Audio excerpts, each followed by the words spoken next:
Hi, I'm Mark. This is Mark's Tech Vlogs on YouTube, and today I'm going to do a comparison video of the Apple Watch Series 3 and the Apple Watch Series 4.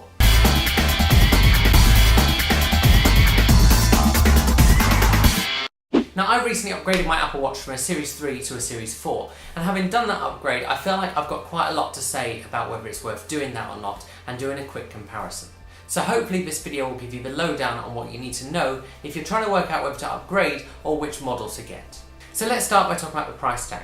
The Series 3 used to start at £329, but the introduction of the Series 4 pushed that price down to £279 for the GPS model and £379 for the cellular model. The Series 4 starts at £399 for the GPS model and £499 for the cellular.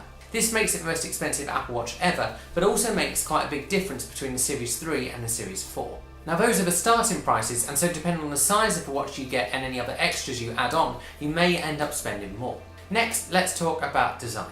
With the display off, both have fairly similar designs with curved edges. The Series 4, however, has a bigger speaker which is on one side and also is slightly thinner. The difference in thickness between the Series 4 and the Series 3 is certainly something you can notice by looking at them. In terms of size overall, whilst the screen sizes are different, the actual sizes of the devices are pretty similar. This means if you go from a 38mm Series 3 to a 40mm Series 4, you probably won't notice the difference in size.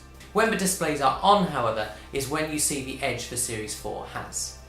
The Series 4 has a screen that goes slightly closer to the edges of the display and curves very slightly. This makes it look much nicer than this Series 3 and certainly much more modern. Next, let's talk about what's under the hood, the hardware. The Series 4 has the new S4 chip, which Apple say is twice as fast. And going from the Series 3 to the Series 4, I can say that it certainly feels a lot faster to use and apps load a lot quicker. The other big difference is the redesigned heart sensor. The Series 4 has both an electrical and optical heart rate sensor.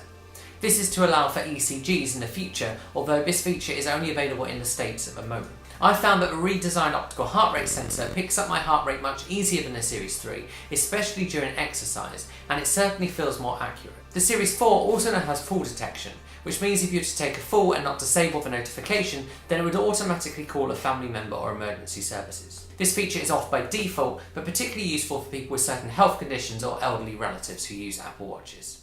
Not sure how many of them there are. As I said, the other big difference is the screen.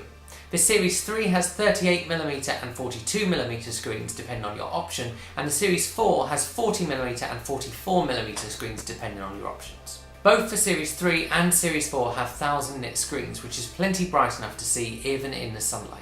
What I will say about screens is that for me the Series 4 screen feels a little bit more responsive. The other thing is that extra screen size, and whilst it's only 2mm, it's a really noticeable difference. You particularly see this when you try and read workout data whilst you're doing something like a run, but also when you look at lots of notifications. In terms of other features, there's lots of similarities. Both are water resistant up to 50 meters, both have altimeters and a variety of other sensors, although Apple say the sensors on the Series 4 are improved compared to the Series 3. In terms of memory, both have 16GB of memory, and in terms of battery, Apple say that both have 18 hours battery life.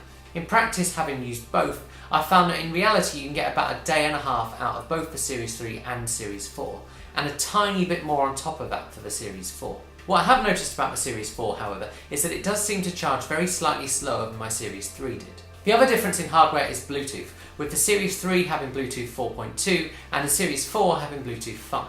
The other thing to mention is that the Series 4 has a bigger speaker, which means phone calls and audio are much louder from the Apple Watch.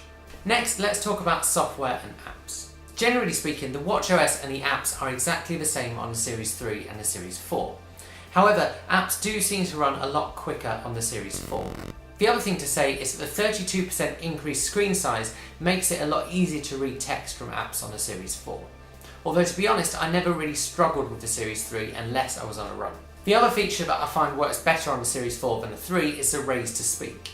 This might be because of the improved sensors, but this means you can raise your wrist easily and talk to Siri. This worked on the Series 3, but it certainly wasn't foolproof, whereas on the Series 4 I can do it pretty much every time correctly. So those are the differences and the similarities, but what's the verdict? Both the Series 3 and Series 4 are incredible smartwatches with tons of functionality. There's loads of things you can do on them, and they certainly cause you to look at your phone less. If you want to see some more in-depth reviews for the individual ones, I've done reviews and I've linked those below. The question is, however, does the Series 4 pack enough extra in to make the upgrade worth it? Now, if I'm being honest, I've spent the last 5 months since Apple announced the Series 4 thinking that the answer to that question was no. And then I walked into an Apple store and saw one. For me, seeing that slightly thinner design made me really want to get one, and I've not regretted the upgrade at all. I love the bigger screen and the extra complications you can add with some of the new watch faces, and I like that the text is a bit bigger when you're out and about doing exercise. Whether that and the thinner design is enough of a reason to upgrade really is down to you.